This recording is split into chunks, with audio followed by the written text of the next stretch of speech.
Salam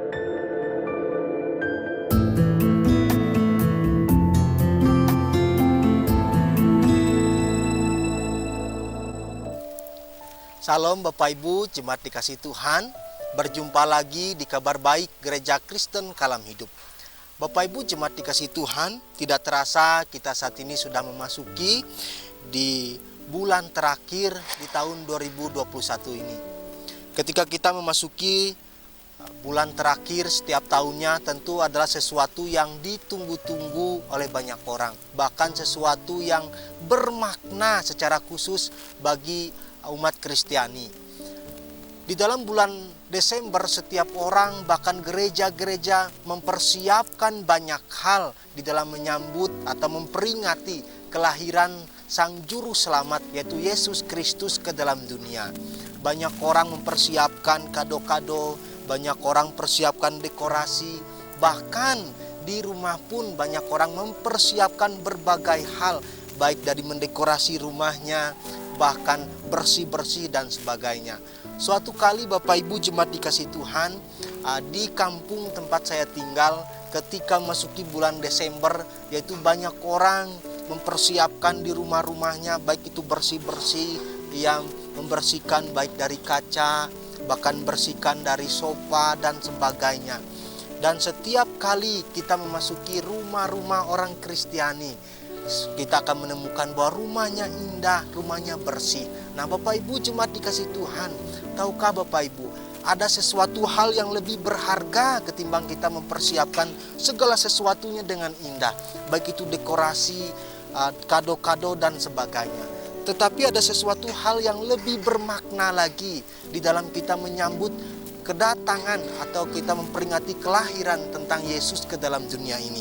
Nah, sebagaimana dikatakan di dalam Matius pasal 3 ayat yang kedua berkata demikian, bertobatlah sebab kerajaan surga sudah dekat. Bapak Ibu jemaat dikasih Tuhan, apa yang harus kita persiapkan di dalam kita menyambut atau memperingati kelahiran tentang Yesus ke dalam dunia?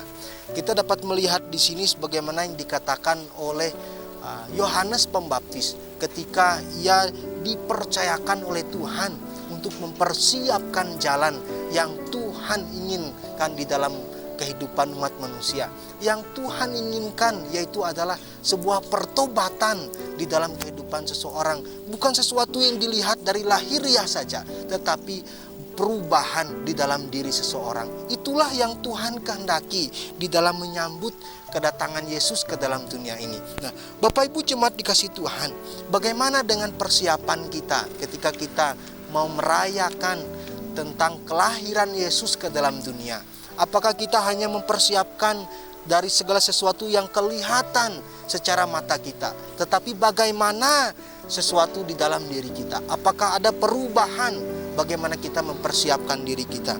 Kalau Bapak Ibu jemaat dikasih Tuhan melihat di dalam 1 Samuel 16 ayat 7 mengatakan, apa yang Tuhan lihat di dalam kehidupan setiap orang?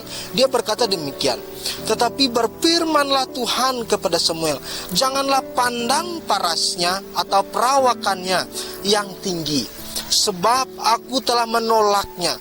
Bukan yang dilihat manusia yang dilihat Allah. Manusia melihat apa yang di depan mata, tetapi Tuhan melihat hati. Nah, Bapak Ibu jemaat dikasih Tuhan, apa yang dilihat oleh Tuhan di dalam diri seseorang? Tuhan tidak melihat dari apa yang kita lakukan, baik itu mempersiapkan kado, kita melakukan dekorasi dan sebagainya. Bukan sesuatu yang salah Bapak Ibu, tetapi bagaimana pertanyaannya dengan kesiapan diri kita? Apakah hati kita sudah kita persiapkan dengan baik-baik di dalam kita akan memperingati di mana kelahiran Yesus, sesuatu yang bermakna di dalam kehidupan kita?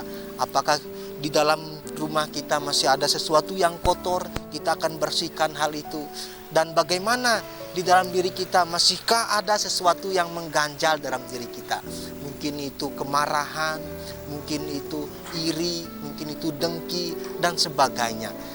Mari Bapak Ibu jemaat dikasih Tuhan, di dalam kita mempersiapkan diri kita menjelang, yaitu kita memperingati kelahiran Yesus ke dalam dunia. Mari kita mempersiapkan dengan hati yang bersih, dengan pikiran yang baik, sehingga kita dapat merasakan bahwa kelahiran Yesus ke dalam dunia ia adalah membawa sukacita di dalam perubahan kehidupan kita, menjanjikan satu janji keselamatan, yaitu ada pengharapan yang kekal di dalam kehidupan kita. Demikian kabar baik kita, kiranya kasih kemurahan Tuhan memberkati setiap kita. Amin.